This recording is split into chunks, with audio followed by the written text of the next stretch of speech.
اگر ہم ظاہری طور پر نور بنانا چاہتے ہیں تو اس کا ایک بہت ہی آسان طریقہ جو ہے وہ یہ ہے۔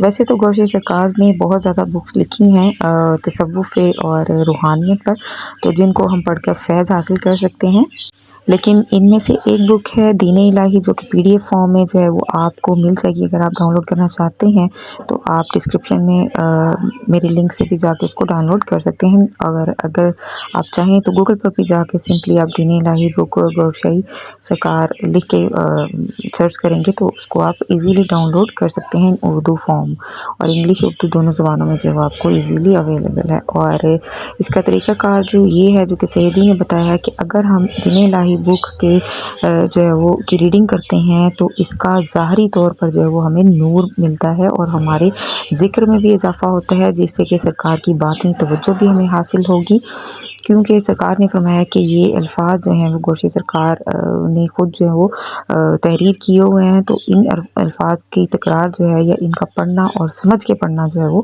ایک ہمارے لیے باعث نور ہوگا، اور اس سے بہت زیادہ جو ہماری نالج میں بھی اضافہ ہوگا۔ تو آج اس ویڈیو میں آپ کے ساتھ لطیفہ قلب جو ہے وہ دین الہی کی بک میں سے اس کو ہم ڈسکس کریں گے، تو میرے ساتھ شروع کرتے ہیں۔ سرکار فرماتے ہیں کہ گوشت کے لوتھڑے کو اردو میں دل اور عربی میں فواد بولتے ہیں، اور اس مخلوق کو جو دل کے ساتھ ہے قلب بولتے ہیں۔ اس کی نبوت اور علم آدم کو ملا تھا۔ حدیث میں ہے کہ دل اور قلب میں فرق ہے۔ اس دنیا کو ناسوت بولتے ہیں، اس کے علاوہ اور جہان بھی ہیں، یعنی ملکوت، عنکبوت، جبروت، لاہوت، وحدت اور احدیت۔ یہ مقام ناسوت میں گولا پٹنے سے پہلے تھے، اور ان کی مخلوقیں بھی پہلے سے ہی موجود تھیں۔ فرشتے ارواح کے ساتھ بنے، لیکن ملائکہ اور لطائف پہلے سے ہی ان مقامات پر موجود تھے۔ بعد میں عالم ناسوت میں بھی کئی سیاروں پر دنیا آباد ہوئی، کوئی مٹ گئے اور کوئی منتظر ہیں۔ یہ مخلوق یعنی لطائف اور ملائکہ روحوں کے امر کن سے 70,000 سال پہلے بنائے گئے تھے، اور ان میں سے قلب کو مقام محبت میں رکھا گیا، اور اسی کے ذریعے انسان کا رابطہ اللہ سے جڑ جاتا ہے۔ اللہ اور بندے کے درمیان یہ ٹیلی فون آپریٹر کی حیثیت رکھتا ہے۔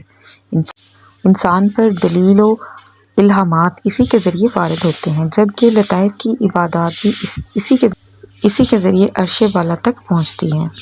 لیکن یہ مخلوق خود ملکوت سے آگے نہیں جا سکتی، اس کا مقام خلد ہے۔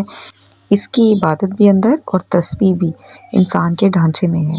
اس کی عبادت کے بغیر والے جنتی بھی افسوس کریں گے، کیونکہ اللہ نے فرمایا ہے کہ ان لوگوں نے سمجھ رکھا ہے کہ ہم ان کو نیکوکاروں کے برابر کر دیں گے، کیونکہ قلب والے جنت میں بھی اللہ اللہ کرتے رہیں گے۔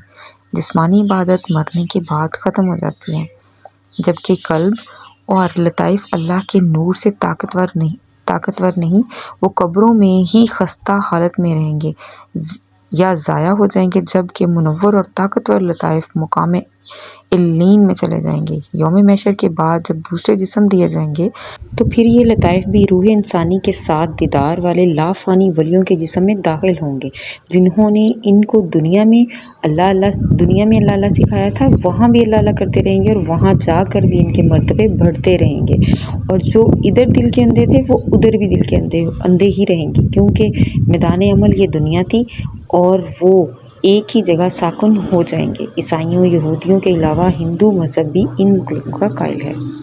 ہندو انہیں شکتیاں اور مسلمان انہیں لطائف کہتے ہیں۔ قلب دل کے بائیں طرف 2 انچ کے فاصلے پر ہوتا ہے۔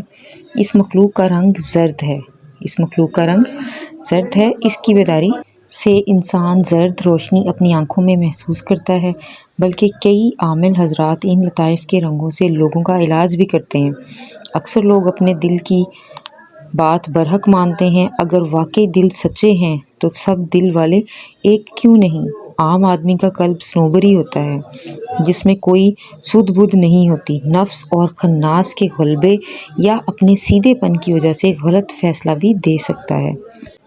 قلب صنوبری پر اعتماد نادانی ہے۔ جب اس دل میں اللہ کا ذکر شروع ہو جاتا ہے، پھر اس میں نیکی بدی کی تمیز اور سمجھ آ جاتی ہے، اسے قلب سلیم کہتے ہیں۔ پھر ذکر کی کثرت سے اس کا رخ رب کی طرف مڑ جاتا ہے، اسے قلب منیب کہتے ہیں۔ یہ دل برائی سے روک سکتا ہے، مگر یہ صحیح فیصلہ نہیں کر سکتا۔ پھر جب اللہ تعالیٰ کی تجلیات اس دل پر گرنا شروع ہو جاتی ہیں تو اسے قلب شہید کہتے ہیں۔ حدیث: شکستہ دل اور شکستہ قبر پر اللہ کی رحمت پڑتی ہے۔ اس وقت جو دل کہے چپ کر مان لے، تجلی سے نفس بھی مطمئنہ ہو جاتا ہے اور اللہ جبل الورید ہو جاتا ہے، اور پھر اللہ کہتا ہے کہ میں اس کی زبان بن جاتا ہوں جس سے وہ بولتا ہے، اس کے ہاتھ بن جاتا ہوں جس سے وہ پکڑتا ہے۔ انسانی روح، اس کی نبوت اور علم ابراہیم علیہ السلام کو ملا تھا۔ یہ دائیں پستان کے قریب ہوتی ہے۔ ذکر کی ضربوں اور تصور سے اس کو بھی جگایا جاتا ہے۔ پھر ادھر بھی ایک دھڑکن نمایاں ہو جاتی ہے، اس کے ساتھ ذکر یا اللہ ملایا جاتا ہے۔ پھر انسان کے اندر دو بندے ذکر کرنا شروع کر دیتے ہیں اور اس کا مرتبہ قلب والے سے بڑھ جاتا ہے۔ روح کا رنگ سرخی مائل ہوتا ہے اور اس کی بیداری سے جبروت تک رسائی ہو جاتی ہے، جو کہ مقام جبرائیل ہے۔ غضب اور غصہ اس کے ہمسایہ ہوتے ہیں جو جل کر جلال بن جاتے ہیں۔